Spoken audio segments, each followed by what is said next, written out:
Al que han rechazado es a mí. Acábalo de entender. ¿Por qué? Porque Dios se anticipaba precisamente al futuro de Israel, y Dios sabía que a la larga Israel iba a caer en el entrampamiento de los demás reinos. Oye, ven acá, pero yo soy rey. Y no se supone que un rey tenga una sola esposa, se supone que un rey tenga sobre 1000 esposas. ¿Eh?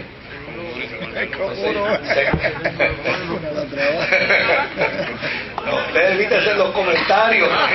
Esto puede terminar como el Rosario y la Aurora, ¿verdad? Pero en ese sentido fue parte de una conducta sociológica. De hecho, cuando Jesús está discutiendo con los religiosos de Israel el aspecto del divorcio, le dice: mire, señores, déjense de pamplinas, que ustedes saben que Dios nunca estuvo de acuerdo con el divorcio.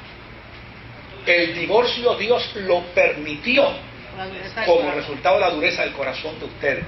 O sea, una cosa es permitirlo y otra cosa es estar de acuerdo o crearlo o desarrollarlo. En la teología de Dios, el divorcio, ese lenguaje, esa palabra no existe. Pero claro, Dios tuvo que permitirlo por la dureza del corazón, no del pueblo de Israel, de los seres humanos, nosotros los seres humanos, ¿verdad? Ahora, ese proceso era más bien el resultado de esa fenomenología sociológica de Israel, que quería copiar, imagínate, ¿Ah? Pues claro que sí, claro que en el sentido del propósito de Dios era pecado, por una sencilla razón. Cuando en Puerto Rico se estuvo discutiendo el caso de este señor de Fajardo, ¿cómo? De don Elías, ¿verdad? El padrote. En un programa de radio, a mí me dijeron, me preguntaron que cuál era la posición cristiana sobre el particular. Y yo le dije: la posición cristiana sobre el particular es una desaprobación total a ese estilo de vida. ¿Y en qué usted se fundamenta? Bueno, no, ¿en qué me fundamento yo? No. ¿En qué se fundamenta él?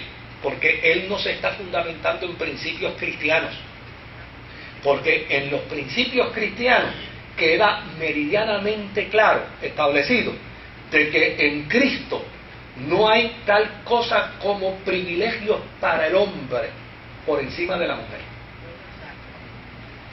Porque si fuera así, el mismo derecho que tiene él para tener 5 esposas y esperar la sexta, es el mismo derecho que tendrían esas mujeres de esperar 6 maridos más para tener la misma igualdad que él. Entonces, si él no permite que esas 5 mujeres tengan 5 maridos más juntamente con él, pues entonces está en desigualdad cristiana. Digo, si es que se aplicaría como cristiano esa conducta, que a todas luces no se aplica, porque obviamente la Biblia la define como adulterio, la define como fornicación. O sea, bueno, él puede decir lo que le dé la gana, pero lo que él diga no es lo que la Biblia enseña. Ahora digo yo como aquel religioso, Ignacio de Antioquía, cuando el que tradujo la Biblia por primera vez, ahora se me olvida, ya mismo les digo, que le digo, te ordeno que me reconozcas de nuevo como obispo. Y él le contestó diciendo: claro que te reconozco, engendro de Satanás. O sea, en ese sentido, ¿no? Sí, la gente tiene el perfecto derecho a pensar como quieran pensar. Lo que no tienen derecho es a torcer las escrituras para decir que la escritura piensa como ellos piensan, porque la Biblia no necesita intérprete. La Biblia dice lo que tiene que decir sobre cada cosa, y lo que está dicho, como dijo Jesús, dicho está. Ahora, volvamos de nuevo en estos minutos a nuestro amigo San Agustín. Aun cuando Agustín prevaleció sobre Pelagio, ¿verdad?, no todas las doctrinas de Agustín fueron aceptadas por la mayor parte de la Iglesia. Se aceptó la aseveración de la corrupción humana, se aceptó lo del pecado original, se aceptó la necesidad de la gracia, Ahora, la doctrina de la gracia irresistible no se aceptó. Y la doctrina de la predestinación tampoco se aceptó. Por lo menos, a la mayoría de los cristianos del siglo IV no aceptaron la doctrina de la predestinación, ni aceptaron la doctrina de la gracia irresistible. Lo que aceptaron más adelante, obviamente lo vamos a ver en la historia, que se corrompió y sirvió precisamente para la manipulación de otras cosas, pero eso lo veremos más adelante. Pero esa es la realidad. No se encontraron muchos adeptos a la postulación de la gracia irresistible y a la postulación de la predestinación. Ahora,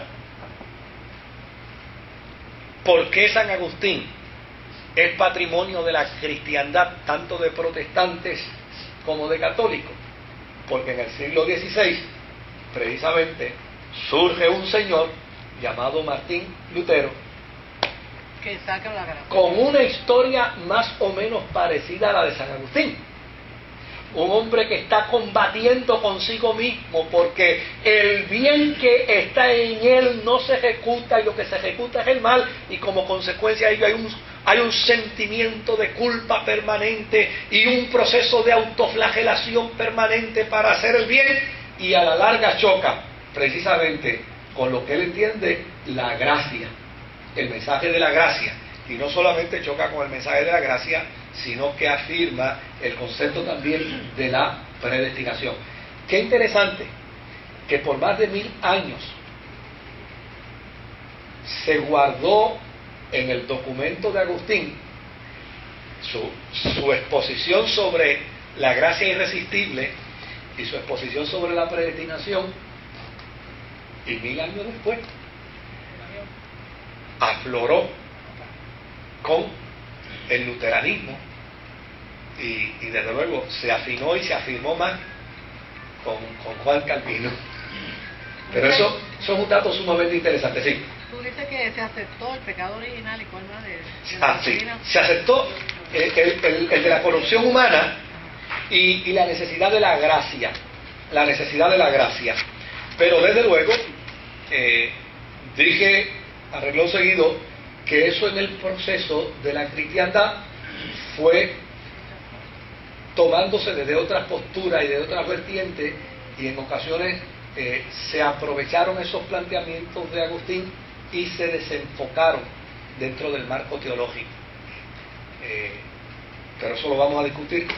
Yo me acordaré de eso en el momento en que lo vamos a discutir. Las obras más grandes de Agustín fue su libro de las Confesiones. Agustín comenzó algunos libros, no los terminó, pero sí estos que yo les voy a mencionar, estos dos sí los terminó. Las Confesiones, que es una autobiografía espiritual que él hace como una narrativa a Dios mediante una oración. Y en ese libro él habla de sus peregrinajes, de sus luchas, de su testimonio personal, de cómo fue su encuentro con Dios, etcétera. Desde luego, en ese libro Confesiones, Agustín habla de filosofía, y contrario a lo que hay con el respeto de los psicólogos, contrario a lo que mucha gente piensa, Agustín habló de psicología primero que el padre de la psicología, dentro de ese documento de Confesiones.